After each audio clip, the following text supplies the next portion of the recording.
Within rivers and lakes lurks a creature with powerful jaws and clawed webbed toes, a long tail, and plated skin. Crocodiles!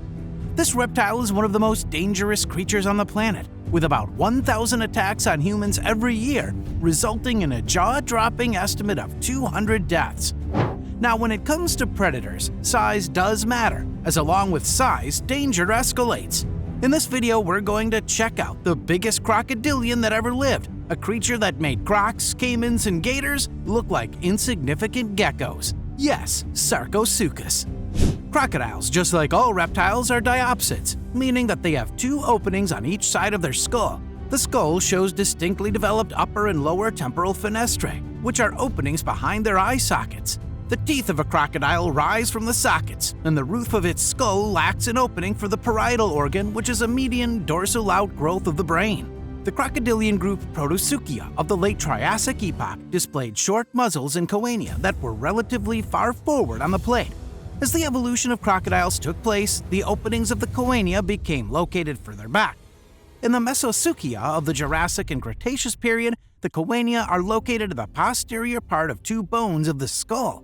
In the true crocodiles that were seen in the Upper Jurassic, the choana, which are two openings found at the back of the nasal passage, was entirely enclosed by the pterygoids, which are the paired bones on the lower part of the cranium. In modern species, they are seen at the posterior border of the palate. Crocodilia is an order that consists mostly of large, predatory, semi-aquatic reptiles known as crocodilians. They initially appeared 94 million years ago in the late Cretaceous period and are surprisingly considered to be the closest living relatives of birds. They are large, solidly built, lizard-like reptiles. They have long, flattened snouts and laterally compressed tails, and their eyes, ears, and nostrils are located at the top of their heads. They can swim well and can move on land both in a high walk and a low walk, while smaller species among them can gallop. They have thick skin that is covered in non-overlapping scales. They also have conical, peg-like teeth that help deliver a powerful bite. They have a four-chambered heart and have a unidirectional looping system of airflow within their lungs similar to that of birds. There are 22 living members that belong to the order Crocodilia, and they are divided into three families. Gavialidia is a family that contains a single species known as the gharial, whereas Crocodilidia consists of crocodiles and comprises 14 species and 3 genera. The third family is the Alligatoridia, which are 7 species of alligators and caimans belonging to 4 genera. Sarcosuchus is an extinct genus of Crocodiliform and a distant relative of crocodilians that thrived during the early Cretaceous period, which was a time before the crocodilians ever appeared.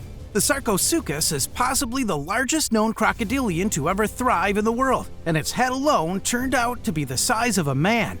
The genus name comes from the Greek word sarx, meaning flesh, and suchus, meaning crocodile.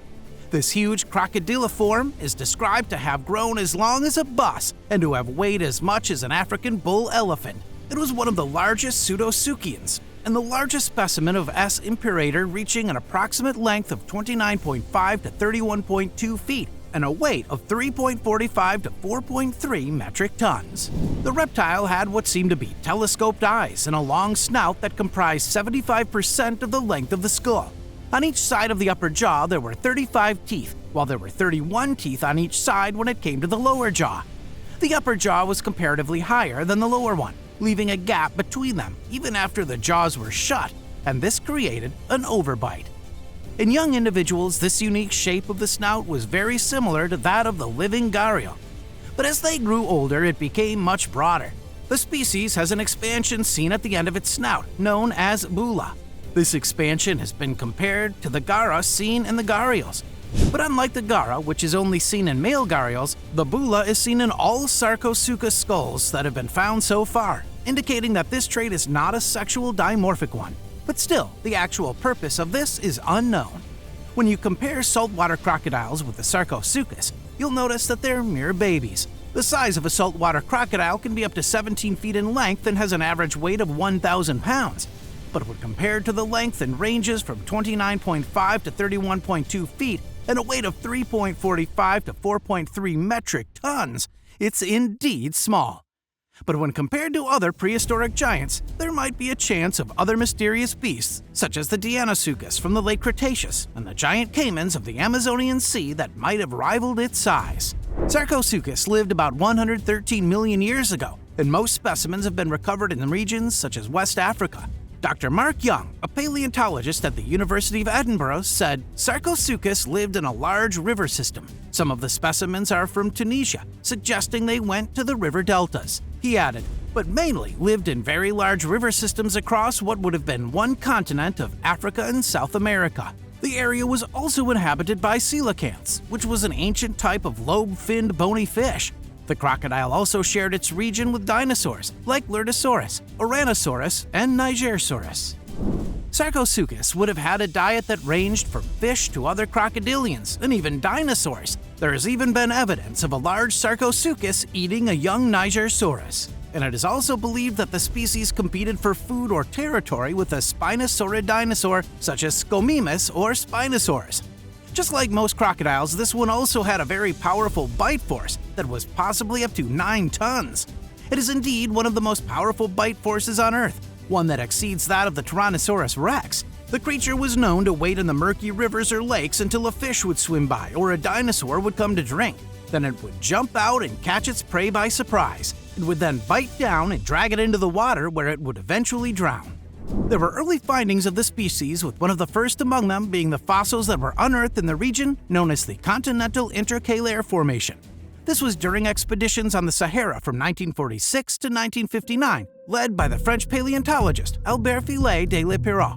In 1964, the research team of the French CEA discovered a skull that was almost complete in the region of Gadofewa in the Niger. It was shipped to Paris for study, and it became a holotype of the species Sarcosuchus imperator in 1966.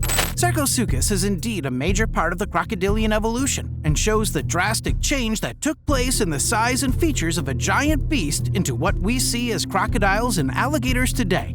Young says, what happens during their lifetime is the radical change in skull shape, when skull and snout broaden to such a degree that the snout looks nothing like any living crocodile. The Sarcosuchus lived about 113 million years ago, and what made it stand out from others was its jaw-dropping size. From powerful bites to unique hunting habits, this prehistoric creature is far from what we get to see today with a sense of supremacy unseen in any other crocodilian. Leave your thoughts in the comments section below, and don't forget to like this video and subscribe to our channel if you haven't already. Thank you for watching. We'll see you soon.